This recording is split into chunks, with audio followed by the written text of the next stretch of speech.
இதே தமிழ்நாட்டில் சட்டம் பயின்று ஆயிரக்கணக்கானோர் வழக்கறிஞர்களாய் இருக்கிறாங்க. அதுல முக்கால்வாசி பேர் எங்க கிளையண்ட் யார் வராங்களோ எங்களுக்கு அவங்களுக்கு அது தப்பு இல்ல, அவங்க தப்பு பண்ணிருக்காங்கல்ல. அட்வொகேட் ப்ரொஃபஷனை பொறுத்த வரைக்கும் எங்களை நம்பி வரவங்கள தான் நாங்க காப்பாத்தணுமே தவிர அவர் தப்பு பண்ணவரா நீங்க சொல்றது எனக்கு வேற மாதிரி தோணுது. ஒருத்தன் கொலகாரனாவே இருந்தாலும் அவனை காப்பாத்துறதுதான் எங்க தொழில் தர்மம் அப்படின்னு சொல்லி பாதிக்கப்பட்ட மக்களை பத்தி கவலைப்படாம ஒடுக்கப்பட்ட மக்களுக்கு எதிராகவும் தொடர்ந்து வேலை செய்யக்கூடிய எத்தனையோ வழக்கறிஞர்களுக்கு மத்தியில சமூக நீதிக்காகவும் ஒடுக்கப்பட்ட மக்களின் குரலாகவும் ஒலிக்கக்கூடிய ஒரு சில வழக்கறிஞர்களை நாம அடையாளம் காண முடியும். அவர்களை நாம் விரல் விட்டு எண்ணிவிடலாம்.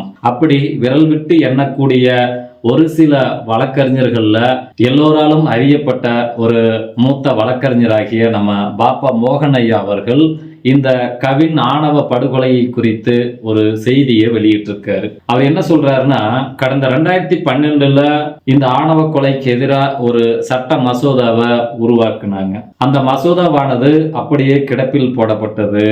இதே ஆணவ படுகொலைக்கு எதிராக ராஜஸ்தான்ல சட்டம் இயற்றி இருக்காங்க. ஆனா சமூக நீதி பேசக்கூடிய நம்ம தமிழ்நாட்டுல, இந்தியாவுக்கெல்லாம் முன்னோடி அப்படின்னு சொல்லக்கூடிய நம்ம தமிழ்நாட்டுல ஏன் இதுக்கு எதிராக ஒரு சட்டத்தை உருவாக்கல அப்படிங்கிற ஒரு கேள்வியும் முன் வச்சிருக்காரு. அதே சமயத்துல கவின் ஆணவ படுகொலைக்கு எதிராக இங்கு குரல் கொடுக்கிற ஒவ்வொருவரும் ஒவ்வொரு கோணத்துல அவங்க கருத்துக்களை நம்ம பதிவு செஞ்சுட்டு வரோம். அதே நேரம் இந்த ஆணவ கொலைக்கு ஆதரவாகவும் சாதிய வன்மத்தோடும் பேசுகிற எத்தனையோ பேரை உட்கார வச்சு அவங்க கருத்தையும் நாம பதிவு பண்ணி தொடர்ந்து வெளியிட்டு வரோம். இதெல்லாம் இந்த ஆணவ படுகொலையை தடுக்குமா அப்படின்னு கேட்டா நிச்சயம் இருக்காது. அது மேலும் மேலும் வளரத்தான் உதவி செய்யும். ஒரு சட்டத்தை உருவாக்கினால் மட்டுமே இதுக்கெல்லாம் ஒரு தீர்வு கிடைக்கும் அப்படிங்கிறது ஐயா மட்டும் இல்லை, இன்னும் பல பேர் இதை பற்றி பேசி இருக்கிறாங்க.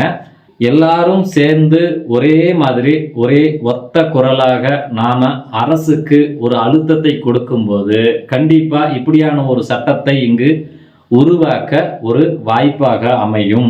அதனால எல்லாரும் கவின் ஆணவ படுகொலை பற்றி பேசும்போது இந்த ஆணவ படுகொலைக்கு எதிராக ஒரு தடை சட்டம் கொண்டு வர வேண்டும் அப்படிங்கிறதையும் தொடர்ந்து அழுத்தமா பதிவு செய்யுங்க. ஒட்டுமொத்த குரலா நம்ம எல்லாரும் சேர்ந்து அதை பதிவு செய்யும் போது நிச்சயம் அதற்கு வெற்றி கிடைக்கும்.